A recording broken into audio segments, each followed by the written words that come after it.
Jessica, the Reincarnated Dog. By Hak Jin Kim. Jessica the dog. Almost a month has passed since Jenny and the dog, Jessica, were together.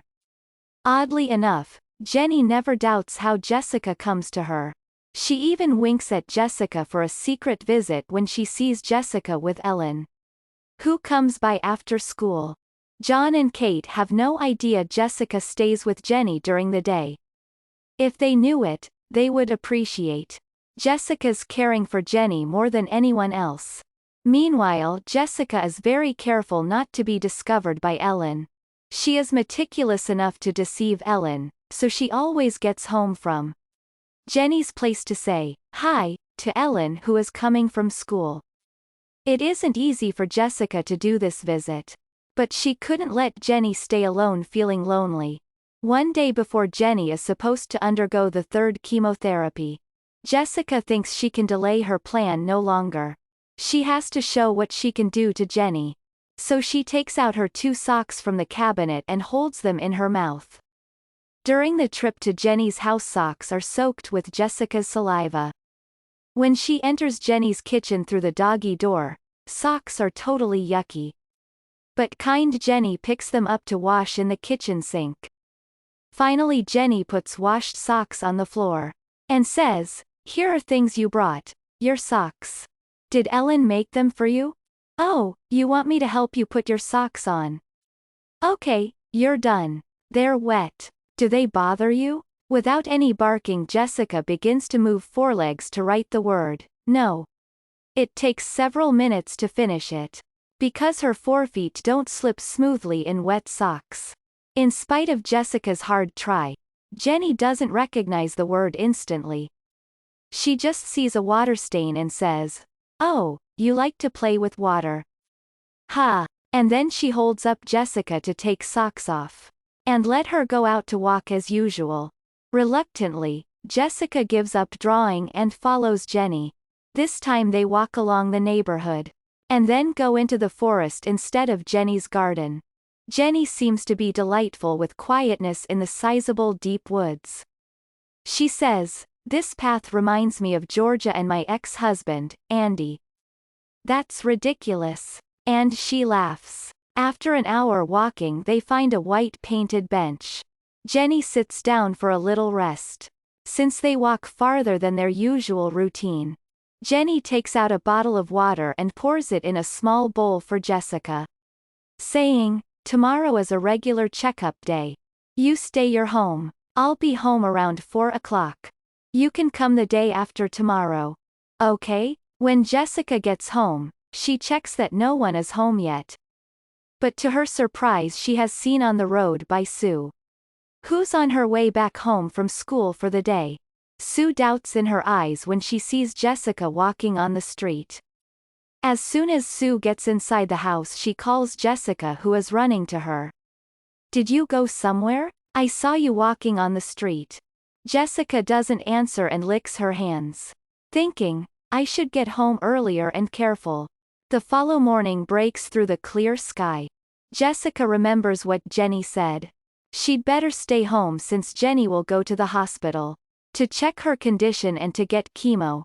She becomes bored, but she has to be patient, not to evoke Sue's suspicion over Jessica's action. While wandering the house, Jessica is anxious about Jenny's physical condition. Jessica mumbles, "To me Jenny seemed to be getting better and better. Anyway, it's out of my hand. I just do my best to make her happy." The night falls and all the family go to bed. Jessica falls asleep too. In the middle of night, Jessica feels something in the room. To her surprise, Jenny is coming to her with a happy smile and says, "Andy, Jessica, was you. You came back to me. I'm so sorry that I left you and Sue. I should tell you this. I was so selfish, but it was too late to get together. I still love you, Andy. Stay with me forever." Jessica is startled and wakes up. And she remembers that Jenny was dressed in a one-shouldered violet chiffon dress, which was a special gift that Andy presented Jenny. Jessica comes to wonder if Jenny still has that dress in her stuff. And all of a sudden, Jessica begins to worry about her guessing. Jenny might be in trouble. That's why she showed up in Jessica's dream. At this point, Jessica cannot get back to sleep, wondering if Jenny is back home or is held in the hospital because the tumor expands into her other organ. If Jenny is held in the hospital, Jessica will spend her time at home. To discover what happens to Jenny, it will be easy to check Ellen's cell phone. Jessica reaches her cell and pulls it to fall and presses the message button. Any dog but Jessica may not do this thing. She discovers an unread message and opens it. She is almost fainted when she reads it. It reads, "Ellen, bad news again.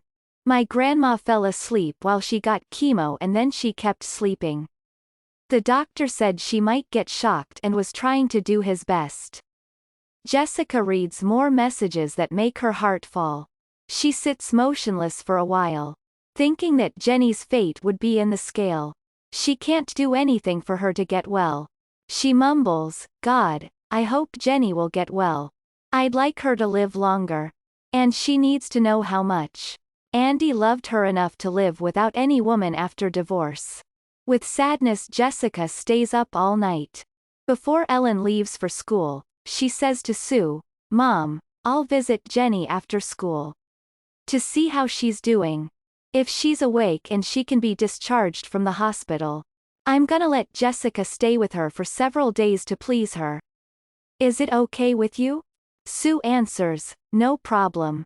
I'll miss Jessica, though. Oh, don't forget to take her socks." Jessica in socks may amuse Jenny a lot. In the hospital, Jenny has lain in bed with a respiration gadget on her nose. She seems to fight by herself to pull her strength back. She might have been at home to greet Jessica in her dream. When Ellen and Jessica arrive at the entrance of the hospital, they are stopped by a security man because the dog is not allowed to enter the patient's room. So Ellen puts her in the car and goes to Jenny alone. As soon as Ellen sees Jenny lying still without any motion, she comes out from the room and calls John. She says, "I brought Jessica to show Jenny, but she can't make it right now. And I plan to leave Jessica with Jenny for a while. What do you think of it?" A great idea," John says over the cell phone. The doctor says that she can go home after taking off the respirator. Because she's not in a coma. That's odd, but there's nothing doctors can do for her for now. Ellen interrupts him and says, "Wait a minute. Isn't that Klein-11 syndrome?" "What is it?" John asks. "It is known, Sleeping Beauty syndrome. This rare sleeping disorder causes people to sleep more than 20 hours per day," Ellen says. John asks, "Does it last for the lifetime?" "I don't know exactly. I heard it lasts from several days to several years," Ellen says. The next day, Jenny's physician releases her after making an appointment for chemo. John sees Ellen and Jessica, who have been waiting for him at the door. As he approaches the driveway, after Jessica, John goes upstairs, holding his grandmother in his arms, and lays her in her bed. And he calls his mother, Kate. He says, "Mom, Granny is home now. Jessica will stay with us in our home for a while."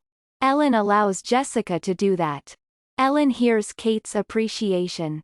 John looks around her room, checking everything in order, and says, "Jessica, I believe you. You'll take care of my grandma." "Thanks." Ellen says the same words as John. She adds, "I want to stay a while, but we have a swimming class today. You can have your meal anytime as much as you want. Bye now, Jessica." As soon as Jessica sees them step down the stairs, she hops up in Jenny's bed and leans Jenny's arm, sniffing her.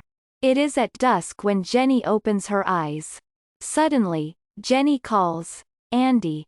Where are you?" Jessica begins to lick her cheek. Jenny says, "Hey, it's you, Jessica. I thought you were Andy. I think I'm dreaming." Jessica stuns for a moment, but wonders if Jenny goes out of her mind.